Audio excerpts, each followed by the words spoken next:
Assalamualaikum warahmatullahi wabarakatuh. Waalaikumsalam warahmatullahi wabarakatuh.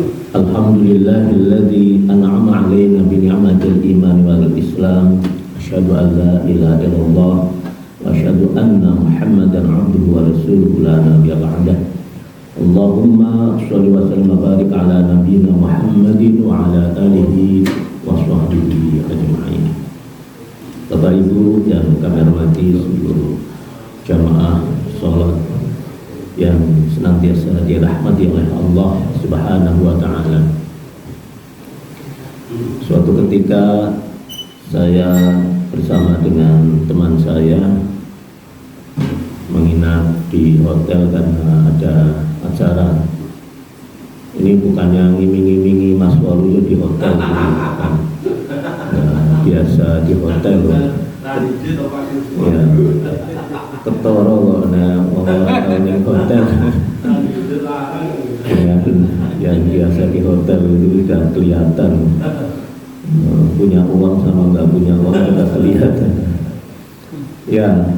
Di hotel saya memang sudah berpesan sekamar berdua, maksudnya twin dua bed tidak sendirian. Supaya apa? Supaya Ramadan itu, karena di Jakarta itu masjidnya lumayan agak jauh-jauh. Kalau nanti tidak bisa ke masjid kan jamaah. Di hotel juga belum tentu musolanya nyaman. Kadang ada hotelnya besar tapi musolanya kecil, musolanya sempit. Saya kebetulan di lantai 23 dari 33 lantai gitu ya. Ya lumayan. Biasanya kan hotel musolanya ada di bawah ataupun biasanya di atas. Maka ya pesan satu kamar itu 2 orang supaya bisa berjamaah. Sholat fardunya jamaah, kemudian sholat sunahnya, sholat tarawehnya bisa jamaah.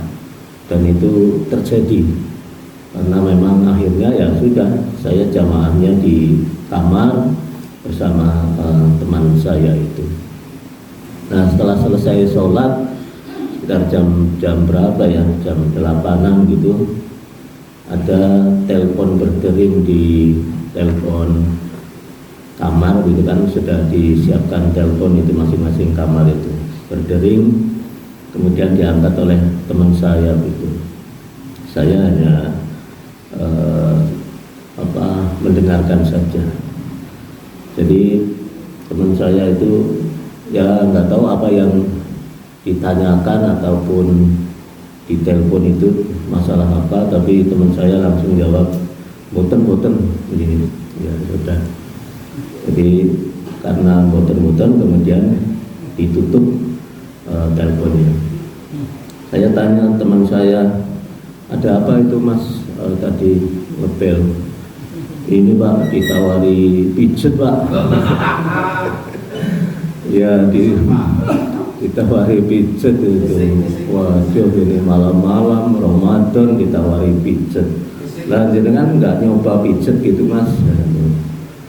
Ya saya nggak tahu apa karena ada saya kemudian dijawab boten gitu, atau karena memang ya sudah jelas ini khawatir ya, khawatir kalau ada apa-apa ya, yang jelas tidak begitu.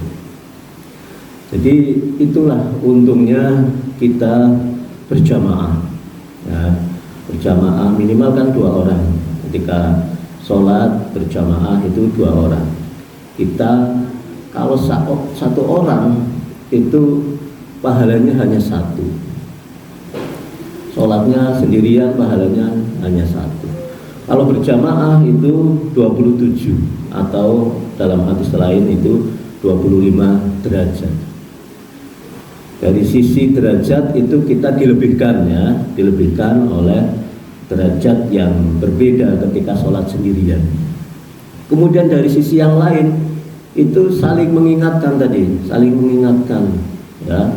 Coba saja kalau Mas Waluyo ditelepon sendirian ditawari pijet gitu, sendirian ya bisa saja kemudian dijawab ya karena sendirian, tapi karena ada orang lain ya bisa saja riku, bisa saja juga karena memang imannya kuat itu sehingga tidak mau yang namanya pijat itu.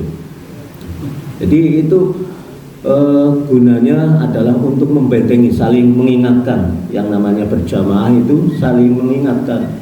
Jadi ketika Bapak Ibu berdua kemudian berjamaah, itu ya mengingatkan bahwanya ada bacaan yang keliru, maka diingatkan. Bacaannya salah, maka diingatkan. Atau lebih dari rokaatnya, maka makmumnya bisa mengingatkan. Itu pentingnya berjamaah. Maka pada Bapak Ibu sebaiknya kalau memang kita dalam kondisi yang sulit, ya sebaiknya kita mencari jamaah. Kan ada ketika kita sholat, kita kok mau sendirian, lebih baik lebih baik mencari, nunggu atau bagaimana ya, nunggu supaya ada temannya untuk diajak berjamaah. Yang sering itu orang yang sedang di dalam perjalanan, dia kan dalam posisi biasanya itu memanfaatkan jamak dan qashar. Ya, jadi umpamanya sholat duhur dengan sholat asar, maka di jamak qashar ya dua-dua gitu ya, 2 rakaat. Nah sementara itu dia hadir di masjid di mana sudah didirikan sholat duhur. Sebaiknya walaupun ada orang dua yang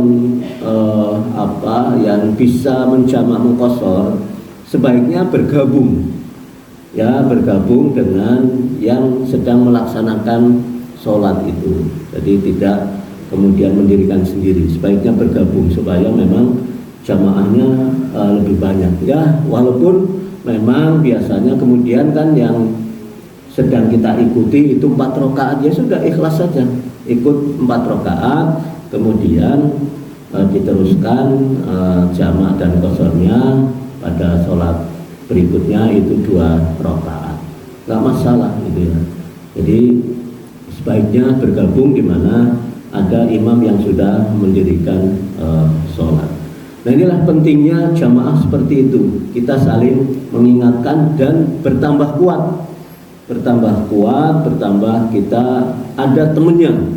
Jadi ada semangatnya tinggi. Coba kalau umpamanya sholat sendirian, itu bisa saja sholatnya malas-malas.